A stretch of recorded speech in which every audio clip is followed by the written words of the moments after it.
Shalom, my name is Adam, and I welcome you to the parable of the vineyard.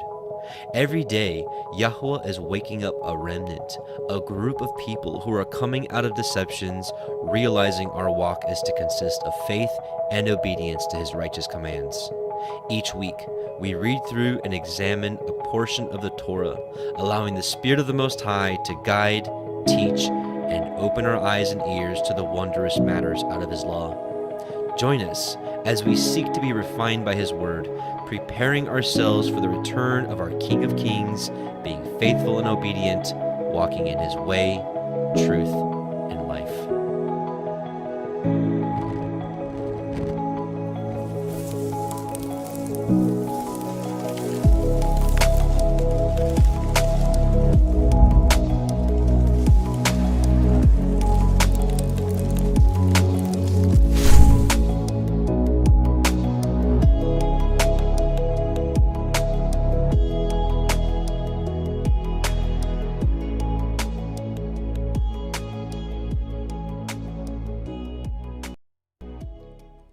Hey, Shabbat Shalom, and welcome back, brothers and sisters, to the Parable of the Vineyard YouTube Torah portion live stream. My name is Adam, and I welcome you.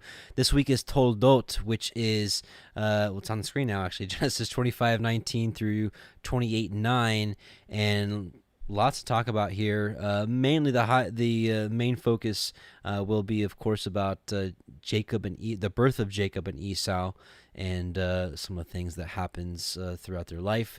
We're going to be digging, of course, through the chapters here just mentioned in Genesis, also cross-referencing in the Septuagint, in the also in the Targums, also in the book of Jasher, to kind of get the full story, if you will, because that's really the main focus this year of the Torah portion, is to get the fullness, really, of what's going on and to better understand. So each year as we go through the Torah portions, I know my goal is to continue to just learn more about what this walk actually looks like.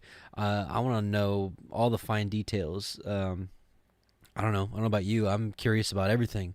Now that I've found this Torah to be the prize, the pearl, the parable of where the merchant sold everything he had to buy that one pearl. Well, I've found that the Torah is the pearl, and so I just want to learn everything about it. So that's why we're searching these. Oh, and of course Jubilees as well, to really get the full breadth of what's going on in these stories, or in history, if you will. So let's see. Let's get to where we are. We're Genesis 25. So I'm going to read 25. But we're going to listen to the Word Audio Project for chapters 26 and 27. If you're not familiar, that is a audio recording project that we've been tasked to do. Basically, we're recording the Sefer and all the books that are contained in it in a dramatized fashion with custom music, sound effects, that kind of stuff. So we'll be going through that tonight. So let's get over to Genesis 25 and get started. Actually, we'll start with a quick prayer, and we'll get going. So, Heavenly Father, Yahuah Most High, we just come before you again, and we just thank you for the ability to gather together like this. We pray, as Psalm 119 states, Psalm 119:18, that open our eyes that we may behold wondrous things out of your Torah, because we want to understand it better, and we want to walk it out better. So please cultivate in our heart understanding, and give us the ruach to walk these things out. We just thank you, and we just love you. Amen and amen. Okay, let's get to it, and here we go. Genesis 25:19. And these are the generations of Yitzchak. Yitzchak is Isaac, Abraham's son. Abraham begot Yitzchak. And Yitzchak was 40 years old when he took Rebekah, to be his woman, the daughter of Bethuel, the Aramee of Padan Aram, the sister to Lavan, or commonly known as Laban, the Aramee. And Yitzchak entreated Yahuah for his woman because she was barren, and Yahuah was entreated of him, and Rivka his woman conceived. But it didn't seem to be that. Actually, it wasn't as simple as that. We're going to read Jasher 25:28, which is just the last verse through the next chapter, a couple verses. So this is Jasher chapter 25. Again, Jasher, the book of Jasher was mentioned 2 times in scriptures, once in Joshua 10:13 and the other in Samuel. I can't remember exactly which chapter in Samuel. You have to look it up for yourself. But this book was mentioned twice in that. So Jasher 25:28, and Rivka, the daughter of Bethuel, the wife of Abraham's son Yitzchak, was barren in those days. She had no offspring. And Yitzchak dwelt with his father in the land of Canaan, and Yahuah was with Yitzchak. And Arphaxad, the son of Shem, the son of Noah, died in those days in the 48th year of the life of Yitzchak. And all the days of Arphaxad lived were 438 years, and he died. Now, chapter 26, we're going to read through verse 8. And in the 59th year of the life of Yitzchak, the son of Abraham, Rivka, his wife, was still barren in those days. And Rivka said unto Yitzchak, Truly I have heard, my lord, that thy mother Sarah was barren in her days, until my lord Abraham, thy father, prayed for her, and she conceived by him. Now therefore stand up, pray thou also to Elohim, and he will hear thy prayer, and remember us through his mercies. And Yitzchak answered his wife Rivka, saying, Abraham has already prayed for me to Elohim to multiply his seed. Now therefore this barrenness must proceed to us from thee. And Rivka said unto him, But arise now thou also and pray, that Yahuah may hear thy prayer and grant me children. And Yitzchak hearkened to the words of his wife. And Yitzchak and his wife rose up and went to the land of Moriah to pray there and to seek Yahuah. And when they had reached that place, Yitzchak stood up and prayed to Yahuah on account of his wife because she was barren. Now let's back up for a second. It's interesting because as we read Torah, we see that one of the very first commands, when they left the garden was, that your desire will be to your husband, and he shall rule over you. We see it all throughout the scriptures that the man is the head of the household. But we also see that these great patriarchs listen to their wives. So this isn't like a, even though the man has the head, this isn't like a, whatever I say goes, and you have nothing to say. You have no say in this. That's not what this is about. We can see that this is a partnership here, and that the woman has things to contribute and has wisdom.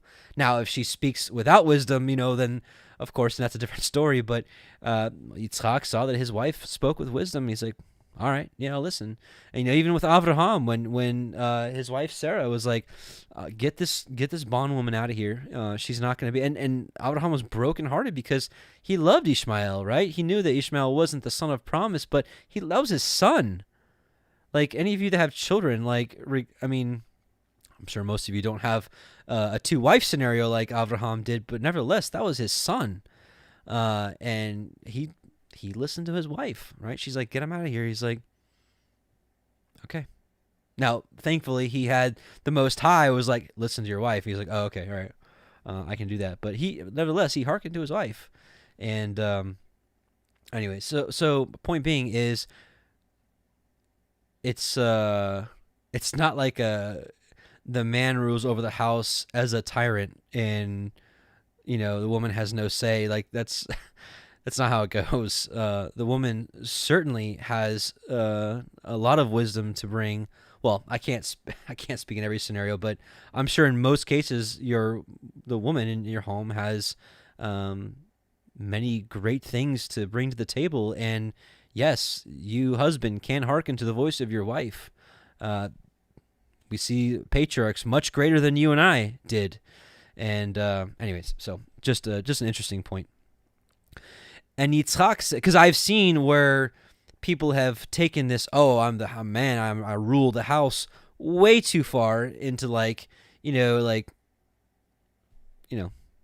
rule the house and what I say goes and you have no say. And, it's just, I'm sure most of you aren't that way, but just in case you might have started to go that way now that you're following Torah, and you're like, oh, see, wife, see, wife, see what it says here. You're supposed to listen to me, right?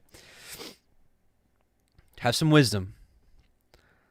And Yitzhak said, O Yahuah Elohiym of heaven and earth, whose goodness and mercies fill the earth, thou who didst take my father from his father's house and from his birthplace, and didst bring him unto this land, and didst say unto him, to thy seed will I give the land, and thou didst promise him, and didst declare unto him, I will multiply thy seed as the stars of heaven, and as the sand of the sea. Now may thy words be verified, which thou didst speak unto my father. Let me also actually clean up what I just said. We also know that Adam listened to the voice of his wife, which was in opposition to the voice of the Most High, and that was extremely bad. So have wisdom. Verse 7, for thou art Yahuah Elohim, our eyes are toward thee to give us seed of men, as thou didst promise us. For thou art Yahuah Elohim, and our eyes are directed toward thee only. And Yahuah heard the prayer of Yitzchak, the son of Abraham, and Yahuah was entreated of him, and Rebekah his wife conceived. So, again, this is why I like comparing these other books, because, I mean, did we learn a whole lot? I don't know, maybe. I think we picked up a few nuggets, because here all we get is that she was barren and he was entreated, right? And so, not saying that that's not enough here, but I want to know the whole story. I don't know about you, and so that's why these other books kind of fill in the holes, and it's just such a blessing. And the children struggled together within her, and she said, if it be so, why am I thus? And she went to inquire of Yahuah. And Yahuah said unto her, 2 nations are in your womb, and 2 manner of people shall be separated from your generation. And the one people shall be stronger than the other people, and the elder shall serve the younger. So now we're going to go back to Jasher. We're going to pick up where we left off and get the rest of the story. So verse 9, and in about 7 months after the children struggled together within her, and it pained her greatly that she was wearied on account of them. And she said to all the women who were then in the land, did such a thing happen to you as it happened to me? And they said unto her, no. And she said unto them, why am I alone in this amongst all the women that are upon the earth, were upon the earth? And she went to the land of Moriah to seek Yahuah on account of this.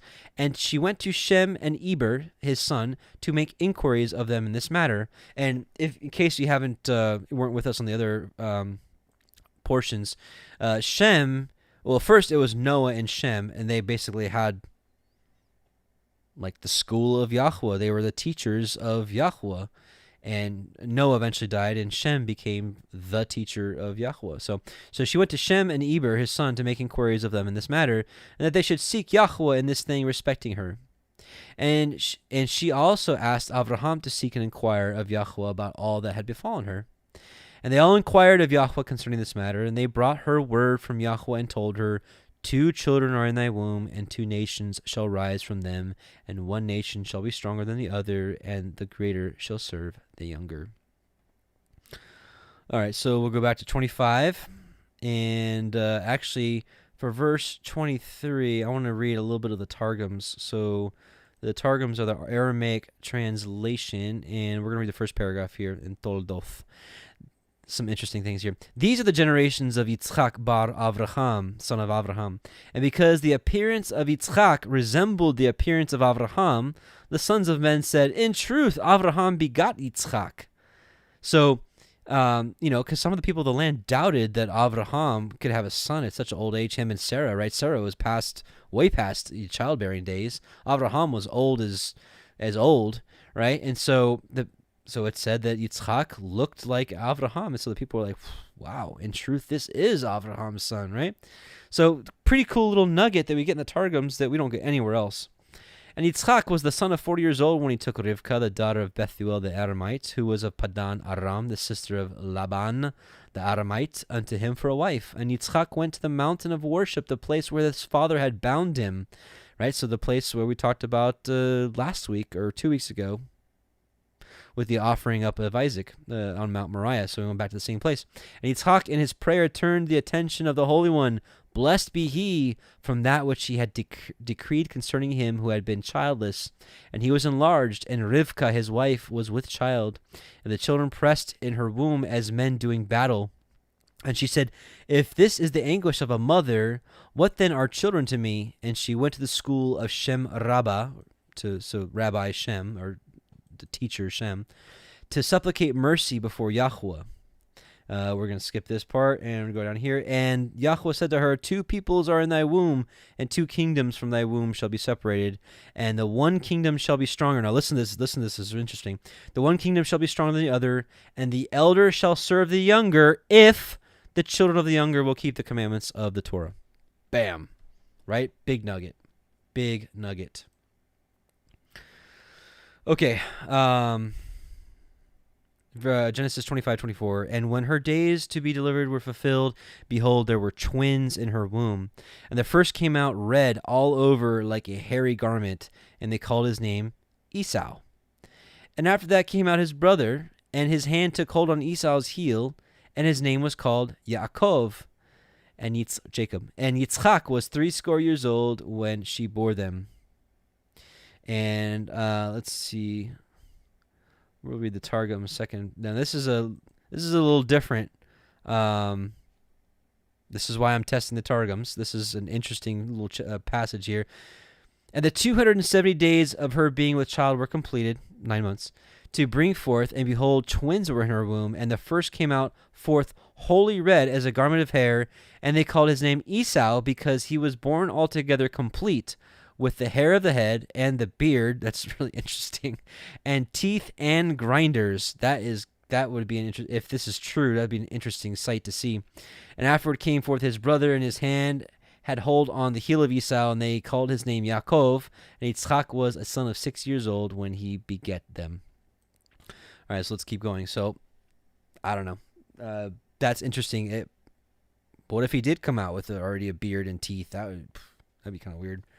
I mean, we saw in the book of Enoch that that Noah came out speaking and praising to the Most High, and that his countenance literally lit up the entire house. So, anything can happen. Genesis 25:26. Or 27.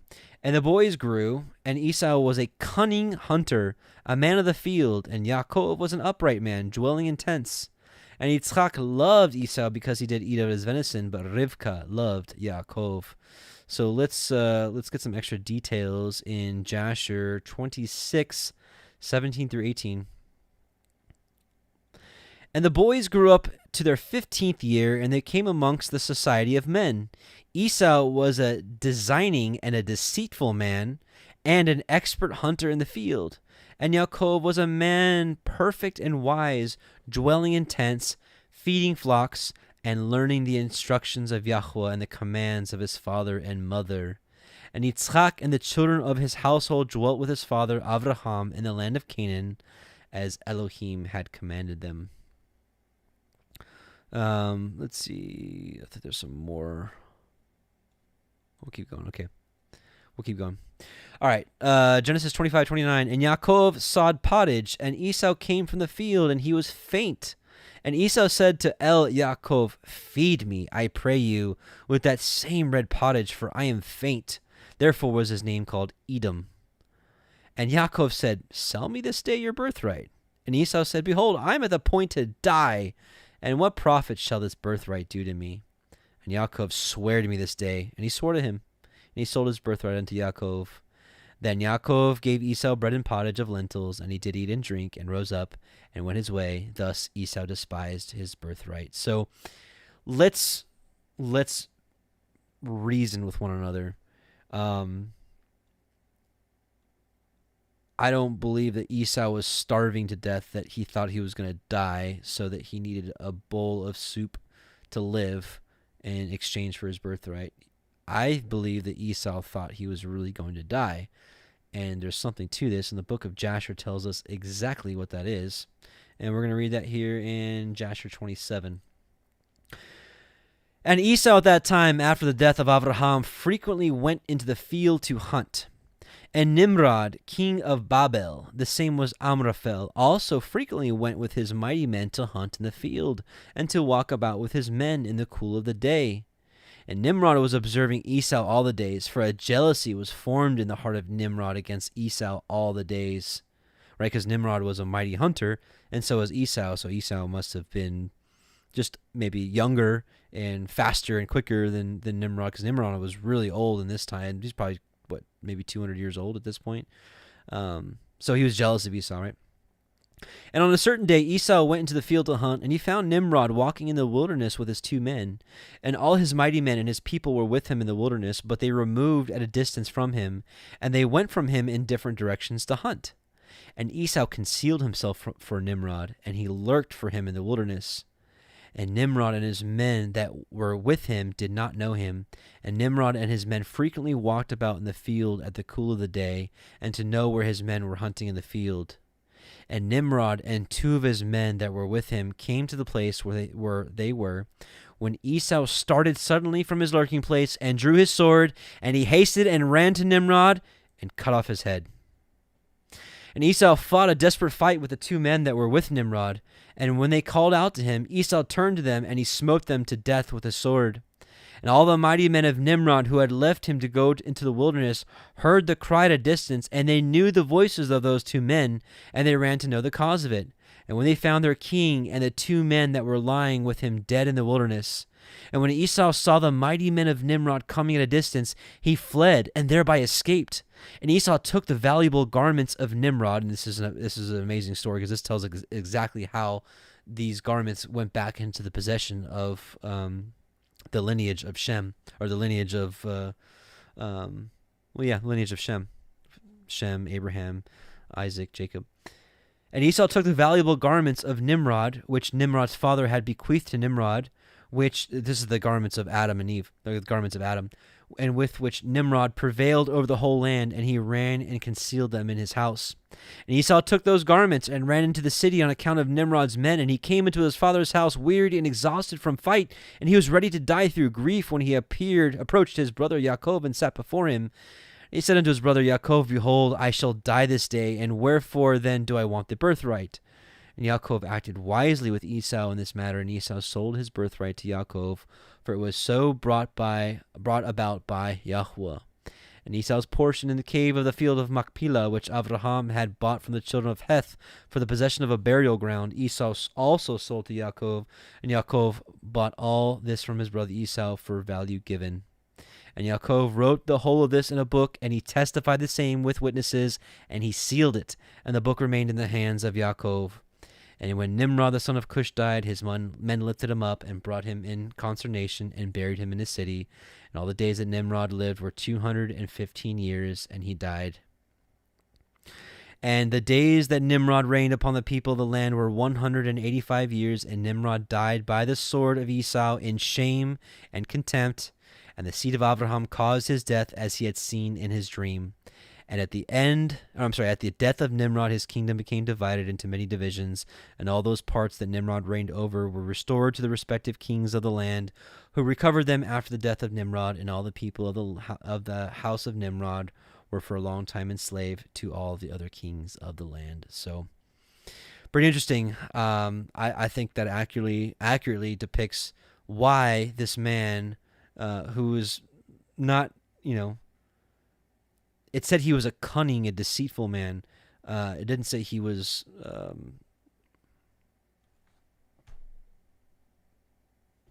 I don't know. I don't even want to use the wrong word. It didn't say he was like mentally challenged, or that he didn't know what he was doing. He was like a bumbling buffoon. It didn't say any of that. It said he was actually really wise and deceitful. So if he's wise and deceitful, how on earth is he selling his birthright because he's just so hungry? I believe that story is 100% true, and it actually tells us how the garments came back into possession, and why Esau was willing to sell his birthright, because he literally thought he was going to die. He thought that they were going to come get him and kill him. Okay, so all right, so that's the end of chapter 25. So let's go to 26, and we are going to listen from the word audio project. So if I'm not talking, don't be alarmed. It's just a pre-recorded reading. So here we go, chapter 26. Dwell in the land which I shall tell you of. Sojourn in this land, and I will be with you and will bless you. Stand by. For unto you and unto your seed I will give all these countries, and will perform the oath which I swore unto Abraham your father. And I will make your seed to... Okay. Bereshit, Genesis chapter 26. And there was a famine in the land, beside the first famine that was in the days of Abraham. And Yitzchak went unto Avimelech, king of the Pelishtim, unto Gerar. And Yahuah appeared unto him and said, Go not down into Mitzrayim, dwell in the land which I shall tell you of. Sojourn in this land, and I will be with you, and will bless you. For unto you and unto your seed I will give all these countries, and will perform the oath which I swore unto Abraham your father. And I will make your seed to multiply as the stars of heaven, and I will give unto your seed all these countries, and in your seed shall all the nations of the earth be blessed, because that Abraham obeyed my voice, and did guard my watch, my commandments, my statutes, and my Torah. And Yitzchak dwelt in Gerar. And the men of the place asked him of his woman, and he said, She is my sister. For he feared to say, She is my woman, lest, said he, the men of the place should kill me for Rivkah, because she was fair to look upon. And it came to pass, when he had been there a long time, that Avimelech, king of the Pelishtim, looked out at a window and saw, and behold, Yitzchak was sporting with Rivkah his woman. And Avimelech called Yitzchak and said, Behold, of a surety she is your woman, and how said you, She is my sister? And Yitzchak said unto him, Because I said, Lest I die for her. And Avimelech said, What is this that you have done unto us? One of the people might lightly have lain with your woman, and you should have brought guiltiness upon us. And Avimelech charged all his people, saying, He that touches this man or his woman shall surely be put to death. Then Yitzchak sowed in that land, and received in the same year 100-fold, and Yahuah blessed him. And the man waxed great, and went forward, and grew until he became very great. For he had possession of flocks, and possession of herds, and great store of servants. And the Pelishtim envied him, for all the wells which his father's servants had dug in the days of Abraham his father, the Pelishtim had stopped them, and filled them with earth. And Avimelech said unto Yitzchak, Go from us, for you are much mightier than we. And Yitzchak departed thence, and pitched his tent in the valley of Gerar. And Yitzchak dug again the wells of water which they had dug in the days of Abraham his father. For the Pelishtim had stopped them after the death of Abraham, and he called their names after the names by which his father had called them. And Yitzchak's servants dug in the valley, and found there a well of springing water. And the herdsmen of Gerar did strive with Yitzchak's herdsmen, saying, The water is ours. And he called the name of the well Esek, because they strove with him. And they dug another well, and strove for that also. And he called the name of it Sitnah. And he removed from thence, and dug another well, and for that they strove not. And he called the name of it Rehoboth. And he said, For now Yahuah has made room for us, and we shall be fruitful in the land. And he went up from thence to Be'er Sheva, and Yahuah appeared unto him the same night, and said, I am the Elohai of Abraham your father. Fear not, for I am with you, and will bless you, and multiply your seed for my servant Abraham's sake. And he built there an altar, and called upon the name of Yahuah, and pitched his tent there, and there Yitzchak's servants dug a well. Then Avimelech went to him from Gerar, and Achuzath, one of his friends, and Pichol, the chief captain of his army. And Yitzchak said unto them, Wherefore come ye to me, seeing ye hate me, and have sent me away from you? And they said, We certainly saw that Yahuah was with you. And we said, Let there be now an oath even betwixt us and you, and let us cut a covenant with you, that you will do us no hurt, as we have not touched you. And as we have done unto you nothing but good, and have sent you away in peace, you are now the blessed of Yahuah. And he made them a feast, and they did eat and drink. And they rose up early in the morning, and swore one to another. And Yitzchak sent them away, and they departed from him in peace. And it came to pass the same day that Yitzchak's servants came and told him concerning the well which they had dug, and said unto him, We have found water. And he called it Sheva. Therefore, the name of the city is Be'er Sheva unto this day.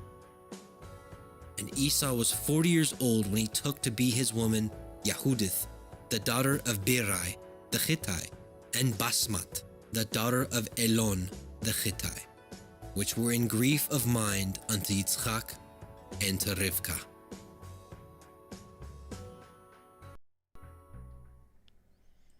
Okay, that was chapter 26, and a couple interesting things here. If I'm not going to read the targums on this one because there's not a whole lot of difference, but it specifically said that the crops of Yitzchak grew like, was it tenfold or 100-fold compared to everyone else's, and they got jealous of him, and then that's why they kept being like, "Get away from this well. This is not yours. This is ours, and move away and go away and go away." And that's why they kicked him out, because there was just literally jealousy. Also, what's interesting is a lot of people that do not want to keep the Torah will quote Genesis 15, where it says, because Abraham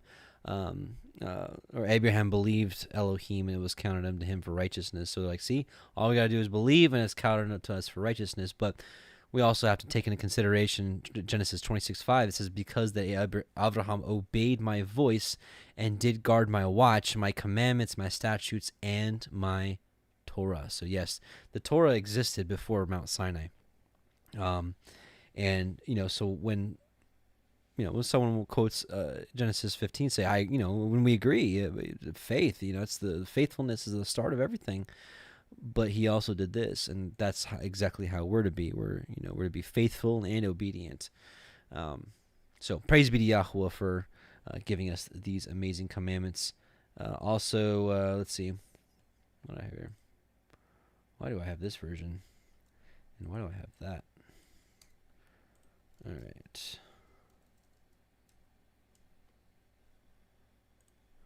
So yeah. Right, so this is what I was talking about, Genesis 15:6, and he believed in Yahuah, and he counted to him for righteousness. John 8:37-40, this is a passage we've been reading a lot over the last couple weeks. It says, I know that you are Abraham's seed. He's going back and forth with the Pharisees. He's like, I know you're Abraham's seed, but you seek to kill me because my word hath no place in you. I speak that which I have seen with my father, and ye do that which you have seen of your father. And they answered and said to him, Abraham is our father. Yahusha saith unto them, if you are Abraham's children, you would do the works of Abraham. But now you seek to kill me, a man that hath told you the truth, the Torah, which I have heard of Elohim. This did not Abraham. But he says specifically that if you are Abraham's children, you would do the works of Abraham. And we know that by faithfulness, we are the seed of Abraham. And so, if we're the children of Abraham, we should do the works of Abraham, right? So, and in comparing that again with here, that because Abraham obeyed my voice, did my guard my watch, my commandments, my statutes, and my Torah. Let's see, what else? So we're going to look at a little more in Jasher 28, 17 through 19. So again, this is Jasher 28, 17 through 29.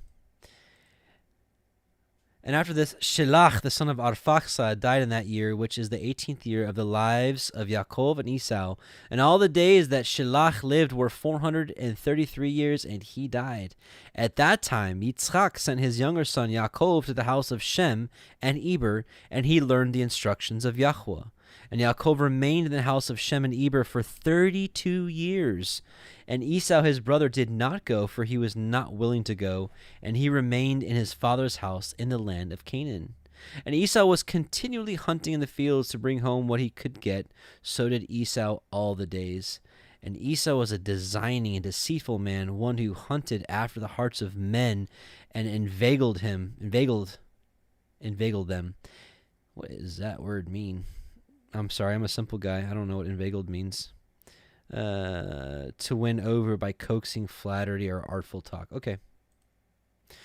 And Esau was a valiant man in the field, and in the course of time went as usual to hunt, and he came as far as the field of Seir, the same as Edom.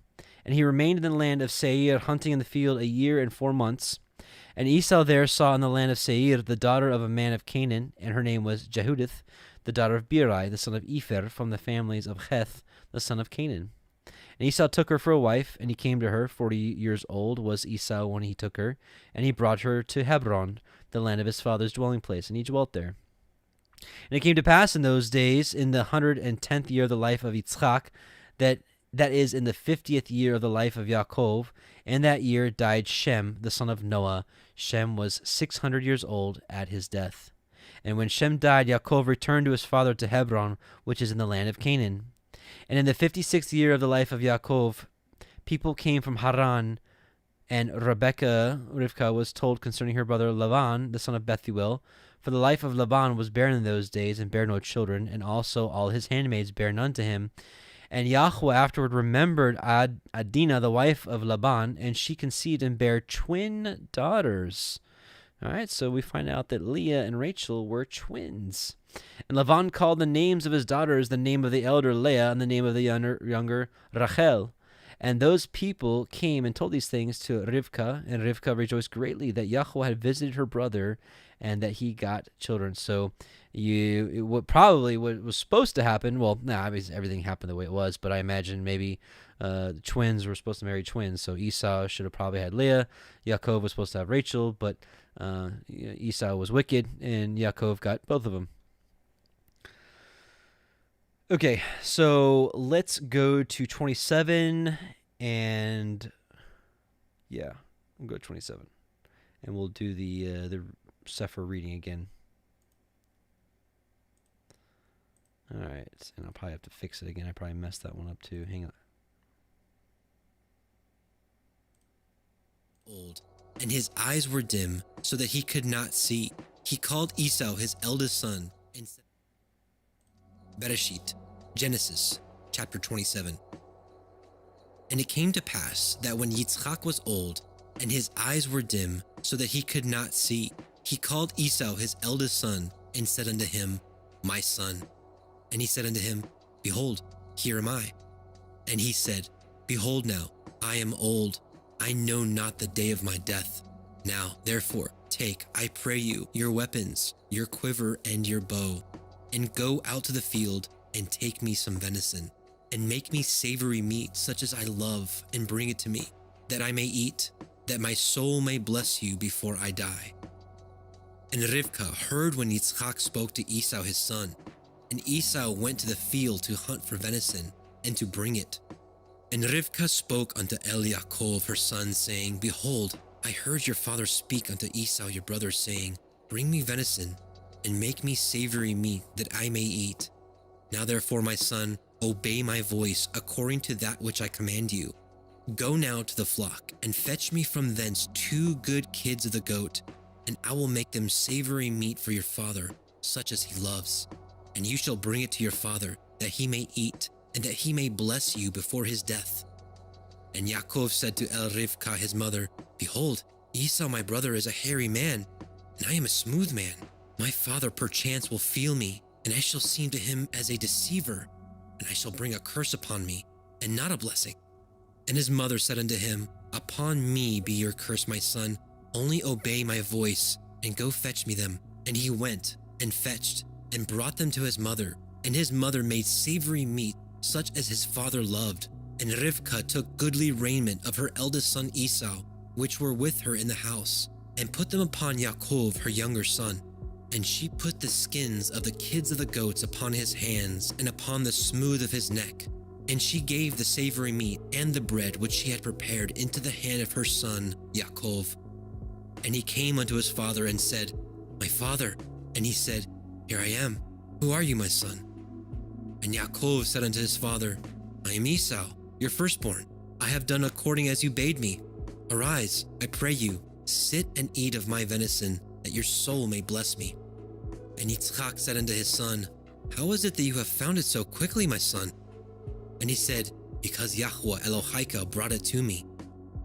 And Yitzchak said unto Yaakov, Come near, I pray you, that I may feel you, my son, whether you be my very son Esau or not. And Yaakov went near unto Yitzchak his father, and he felt him, and said, The voice is Yaakov's voice, but the hands are the hands of Esau. And he discerned him not, because his hands were hairy as his brother Esau's hands. So he blessed him. And he said, Are you my very son Esau? And he said, I am. And he said, Bring it near to me, and I will eat of my son's venison, that my soul may bless you. And he brought it near to him, and he did eat. And he brought him wine, and he drank. And his father Yitzchak said unto him, Come near now, and kiss me, my son. And he came near and kissed him, and he smelled the smell of his raiment, and blessed him, and said, See, the smell of my son, as the smell of the field which Yahuah has blessed. Therefore Elohim give you of the dew of heaven, and the fatness of the earth, and plenty of grain and wine. Let people serve you, and nations bow down to you. Be Lord over your brethren, and let your mother's sons bow down to you. Cursed be everyone that curses you, and blessed be he that blesses you. And it came to pass, as soon as Yitzchak had made an end of blessing Yaakov, and Yaakov was yet scarce gone out from the presence of Yitzchak his father, that Esau his brother came in from his hunting. And he also had made savory meat, and brought it unto his father, and said unto his father, Let my father arise, and eat of his son's venison, that your soul may bless me. And Yitzchak his father said unto him, Who are you? And he said, I am your son, your firstborn, Esau. And Yitzchak trembled very exceedingly, and said, Who? Where is he that has taken venison, and brought it to me? And I have eaten of all before you came, and have blessed him. Yea, and he shall be blessed. And when Esau heard the words of his father, he cried with a great and exceeding bitter cry, and said unto his father, Bless me. And he said, Is not he rightly named Yaakov? For he has supplanted me these 2 times. He took away my birthright, and behold, now he has taken away my blessing. And he said, Have you not reserved a blessing for me? And Yitzchak answered and said unto Esau, Behold, I have made him your lord, and all his brethren have I given to him for servants, and with grain and wine have I sustained him. And what shall I do now unto you, my son? And Esau said unto his father, Have you but one blessing, my father? Bless me, even me also, O my father. And Esau lifted up his voice and wept. And Yitzchak his father answered and said unto him, Behold, your dwelling should be the fatness of the earth, and the dew of heaven from above. And by your sword shall you live, and shall serve your brother. And it shall come to pass, when you shall have the dominion, that you shall break his yoke from off your neck. And Esau hated Yaakov because of the blessing wherewith his father blessed him. And Esau said in his heart, The days of mourning for my father are at hand. Then will I slay my brother Yaakov. And these words of Esau her elder son were told to Rivkah. And she sent and called Yaakov her younger son, and said unto him, Behold, your brother Esau, as touching you, comforts himself, purposing to kill you. Now therefore, my son, obey my voice, and arise. Flee to Lavan my brother, to Haran, and tarry with him a few days, until your brother's anger turn away from you, and he forget that which you have done to him. Then I will send and fetch you from thence. Why should I be deprived also of you both in one day? And Rivkah said to Yitzchak, I am weary of my life because of the daughters of Heth. If Yaakov take a woman of the daughters of Heth, such as these which are the daughters of the land, what good shall my life do me? Okay, so chapter 27, and one of the interesting reasons I like putting the word audio on here for you. I also get to do some quality assurance testing, and there were a couple for some reason, a couple of passages that were just completely cut out there. So making note of them, and we'll get those fixed before we release the entire chapter out there. So sorry about that. A little bit, couple of things were missed. But nevertheless, that was chapter 27. Couple things I want to talk about. Actually, it's really in the Targums. I want to share that with you. Let's see. Let's go down to. We're just basically going to read chapter 27 in the Targums. There's a couple things that are interesting in here. Yeah. Okay, so this is the Aramaic Targum version of Genesis 27. And it was when Yitzchak was old and his eyes were darkened from seeing, because, and this is interesting, last year, this time last year, when we did week 6, I asked the question, and I was like, why are Yitzchak's eyes dim, but someone like Moshe's eyes were never dim? He was 120 years old, and his eyes were never dim. So, interestingly enough, this year answered that question. If you're with me last year, you might remember I posed that question. Well, this year it got answered by reading the Targum, so it's kind of cool. And it was when Yitzchak was old and his eyes were darkened from seeing, because when his father was binding him, he had seen the throne of glory, and from that time his eyes had begun to darken.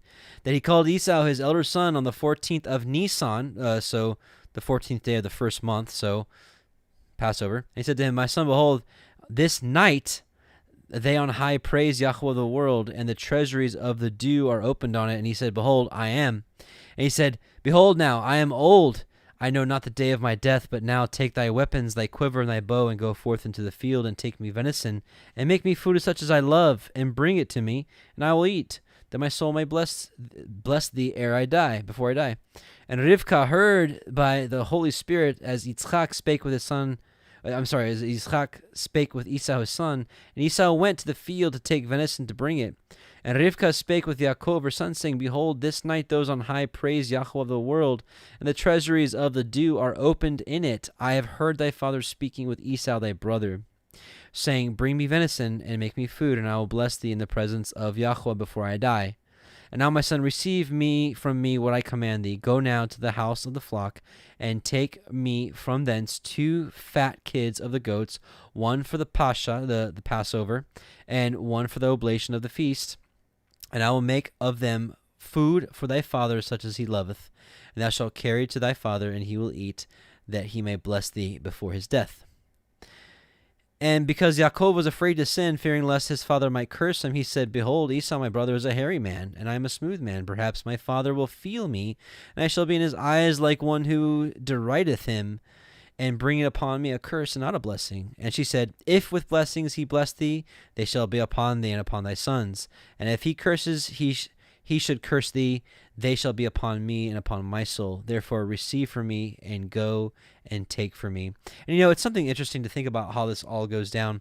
You got to wonder if maybe Yahuah had something different planned, but this is how kind of it worked out, because we have to go back and remember that Rivka knew that the elder would serve the younger, and she's thinking to herself, well, why hasn't that happened? I mean, he's my husband's getting ready to bless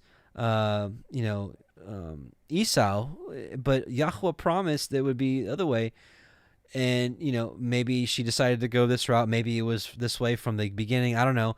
I do know that there was deceit. There was deceit here. There was lying involved here.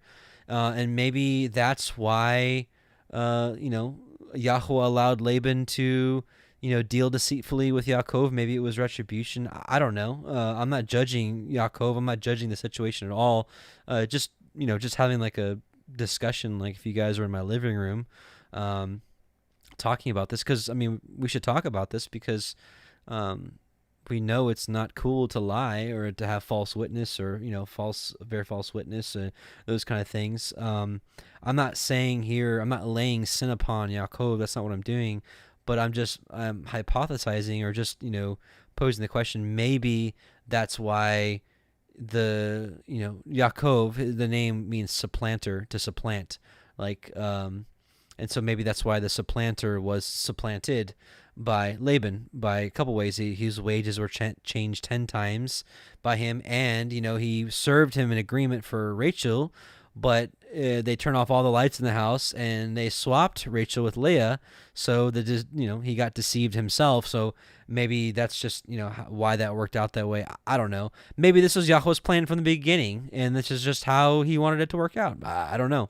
It's interesting, but I just wanted to just cover that for a second. And okay, let's see.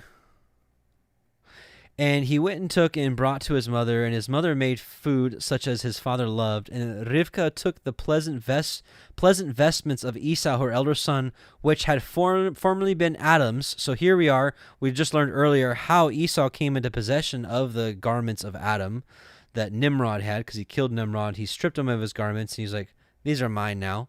So Rivkah took those, and so Rivkah took the pleasant vestments of Esau, her elder son, which had been formerly Adam's, but which that day Esau had not worn, but they remained with her in the house, and with them, and she dressed Yaakov, her younger son, and the skins of the kids she laid upon his hands, and the smooth parts of his neck.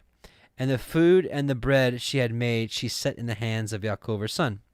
And he entered unto his father, and said, My father. And he said, Behold me, who art thou, my son? And Yaakov said, I think this is all the same.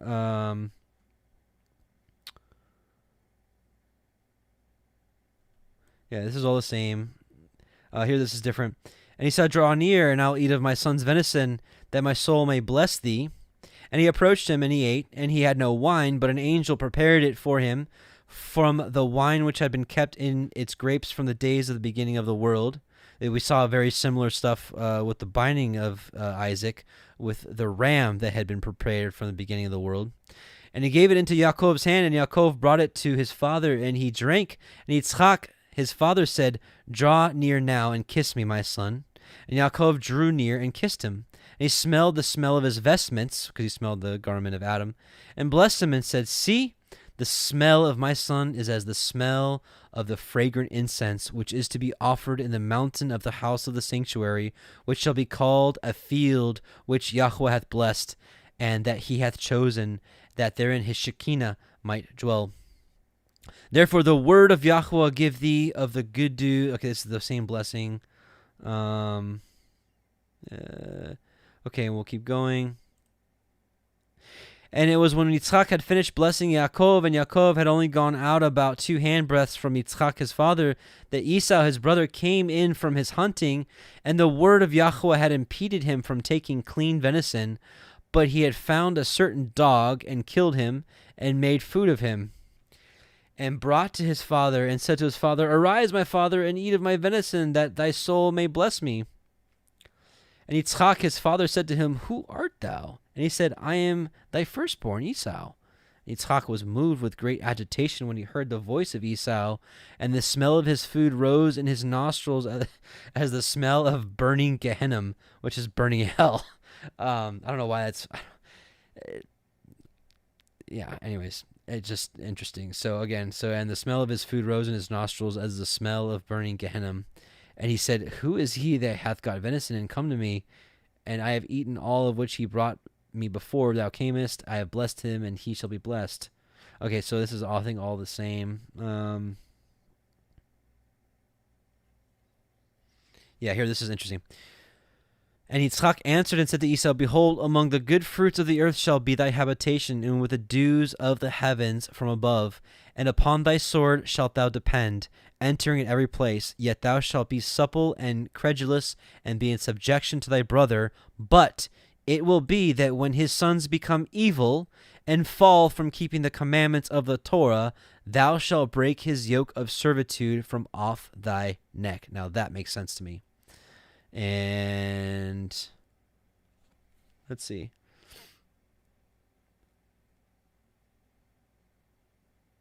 Yeah, this is all the same. Okay, we'll pause there. We'll go back to. Yeah, we'll go back. Let's see. Jubilees. I have a note here for Jubilees 26:17. 17. Here we go. And Yaakov went near Yitzchak, his father, and he felt him and said, the voice is Yaakov's voice, but the hands are the hands of Esau. And he discerned him not, because it was a dispensation from heaven to remove his power of perception. And Yitzchak discerned not, for his hands were hairy as his brother Esau's. And I think the rest is the same. Yeah.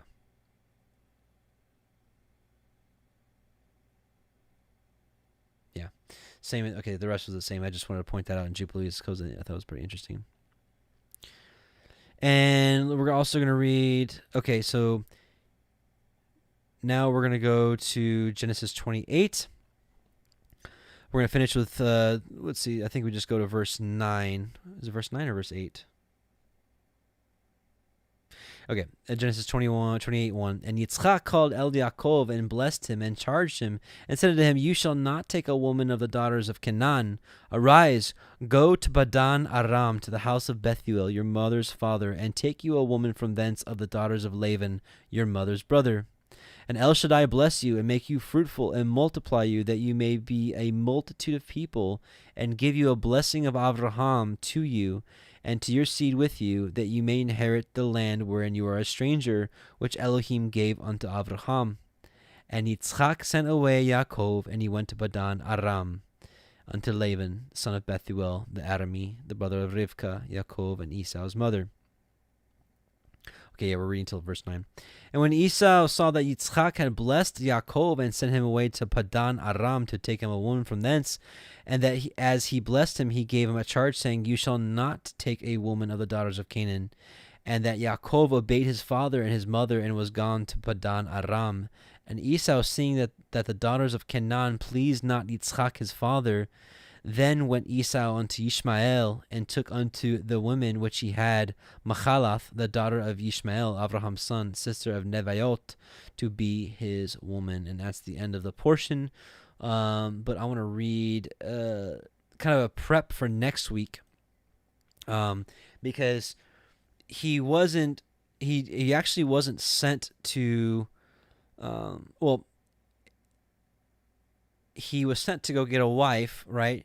But he brought betrothal gifts, because let's just be honest here, Yitzchak, Jacob's father, was not a poor man. He was a very rich man. So Jacob would have gone to Laban's house with plenty of betrothal gifts, and the bride price and the dowry, excuse me, that's the word I was searching for. He would have come ready with the dowry for the woman, just like we saw with Eliezer when he went to go get Rivkah for Yitzchak. He came with a dowry and he gave it to Lavan and the whole house. So Yaakov would have been traveling to Lavan with riches to go get himself a woman. So let's go see why he had to serve Laban with hard labor to earn those wives. So we're going to turn to, I don't want to read this. What is that for? That was ridiculous. Let's go to Jasher 29, 12 through 41.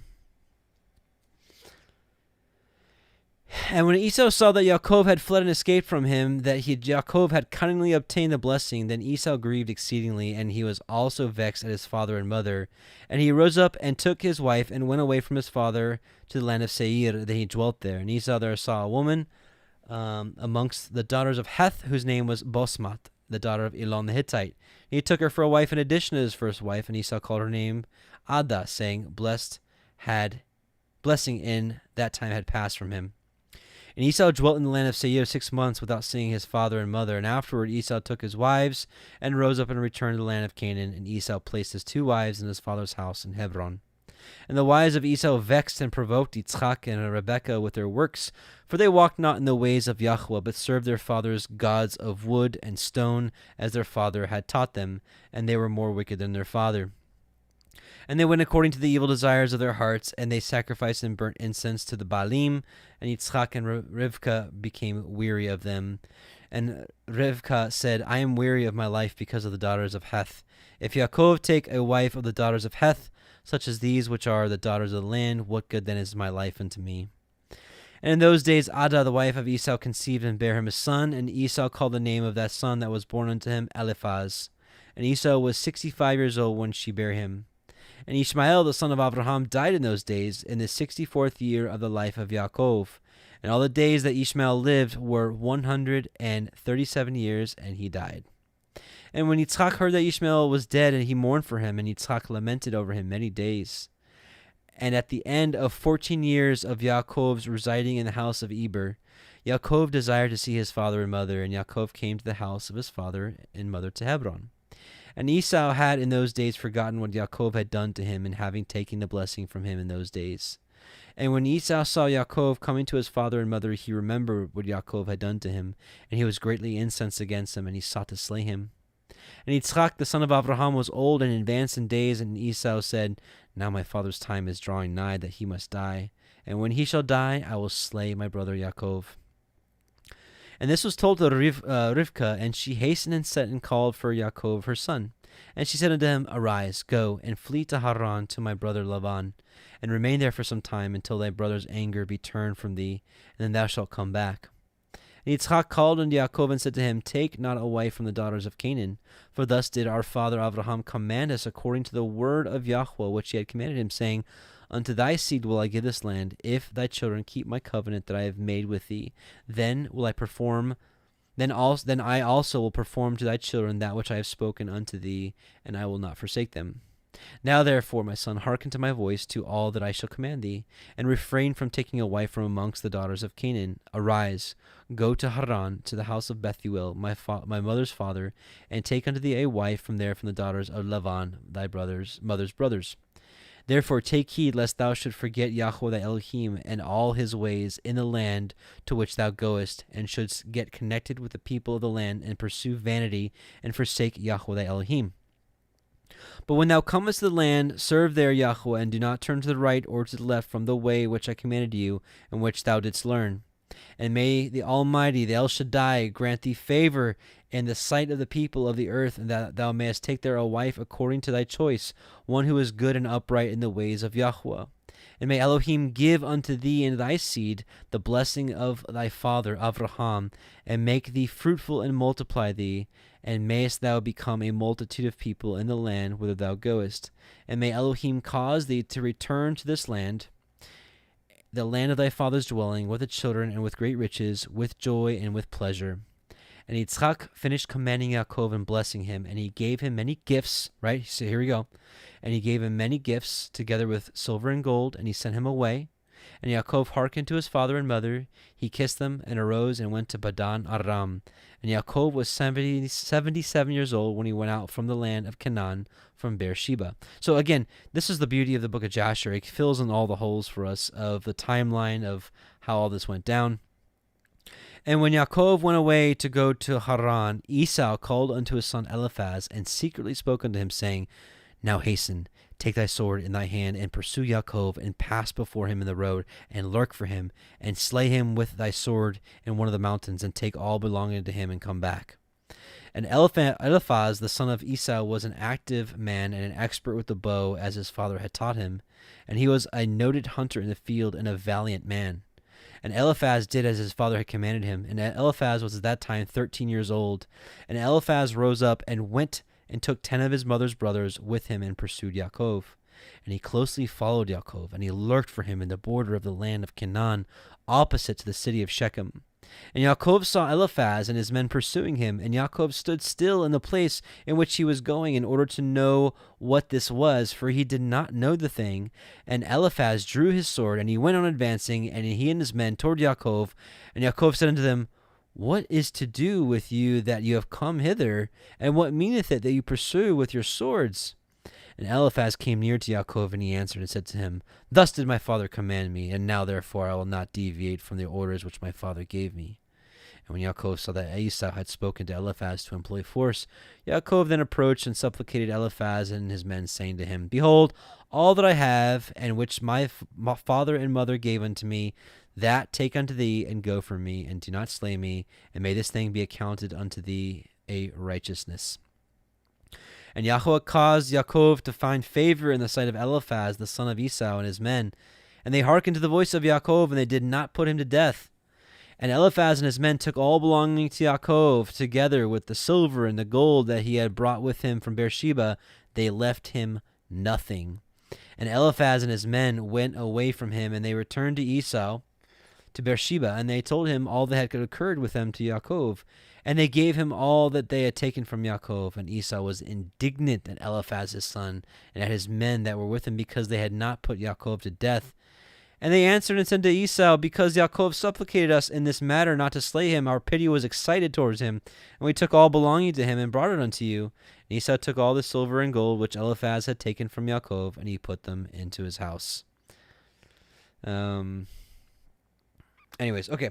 So that's why when he gets to Laban's house, he shows up empty-handed, and he's got to work for them as opposed to just coming with the betrothal price and the dowry, which his father gave him to go get his wife, but didn't work out that way. So just wanted to give you the prep for that, because next week that'll make a little more sense when we get into week 7. Again, why he had to work for it and all that kind of stuff. So anyways, that is week 6 of the Torah portions, Toldot. I pray it was a blessing for you. Most importantly, I pray it was a blessing for the Most High, that we as people coming together and studying his Torah in this late hour of time. And may he continue to open our eyes that we may see his truth and be changed by it and hearken to it and obey it. So let's pray. Heavenly Father, Yahuah, we just come before you in Yahusha's name. We thank you for your word. We thank you for giving us so many resources to study your word in these last days. And we just bless you, and we just thank you for all you do. We thank you for Shabbat, and may you bless all of our Shabbats today. And we just bless you. Amen. Amen. So, brothers and sisters, hey, Shabbat Shalom to you. I pray that you get some good rest. And we'll do the blessing, and we'll do the Song of Moshe, and we will finish this week. So, Yevarechecha Yahuah ve'yishmerecha Ya'er Yahuah panav elecha ve'yasem lecha shalom. Yahuah will bless you and keep you. Yahuah will make his face shine upon you and be gracious unto you. Yahuah will lift up his countenance upon you and give you shalom. So, brothers and sisters, Shabbat shalom to you. And did I miss a verse in singing Hebrew? Let me do it again, just in case I missed it. Yevarechecha Yahuah ve'yishmerecha. I did. Ya'er Yahuah panav elecha v'chuneka Yisa Yahuah panav elecha v'yasem lecha shalom.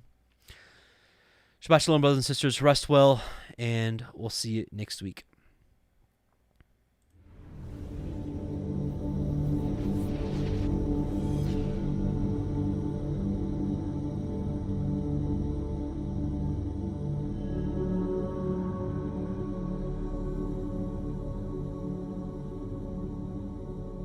I sing to Yahuah, for he is highly exalted. The horse and its rider he has thrown into the sea. Yah is my strength and song, and he has become my deliverance. He is my El, and I praise him, Elohim of my father, and I exalt him. Yahuah is a man of battle, Yahuah is his name. He has cast Pharaoh's chariots and his army into the sea, and his chosen officers are drowned in the sea of reeds. The depths covered them. They went down to the bottom like a stone.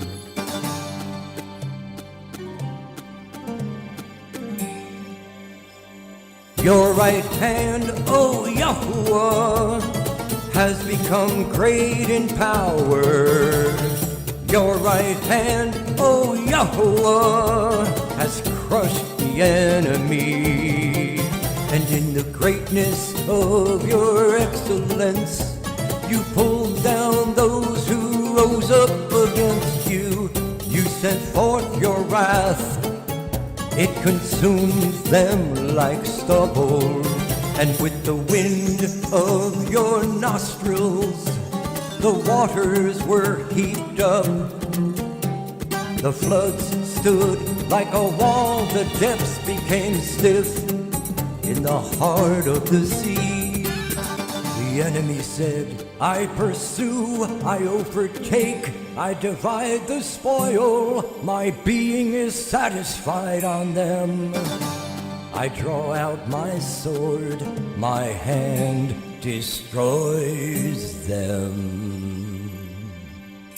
You blew with your wind, the sea covered them.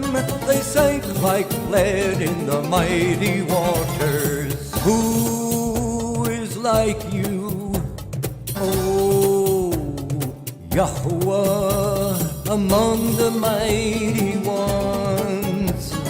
Who is like you, great in Kodeshah, awesome in praises, working wonders? You stretched out your right hand, the earth swallowed them. In your kindness, you led the people whom you have redeemed.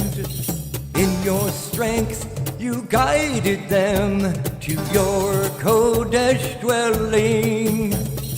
Peoples heard, they trembled. Anguish gripped the inhabitants of Pelasheth. Then the chiefs of Edom were troubled, the mighty men of Moab. Trembling grips them, all the inhabitants of Canaan melted. Fear and dread fell on them by the greatness of your arm. They are as silent as a stone. Until your people pass over, O Yahuah. Until the people whom you have bought pass over. You bring them in and plant them in the mountain of your inheritance, in the place, O Yahuah, which you have made for your own dwelling, the Mikdash, O Yahuah, which your hands have prepared. Yahuah reigns forever and ever.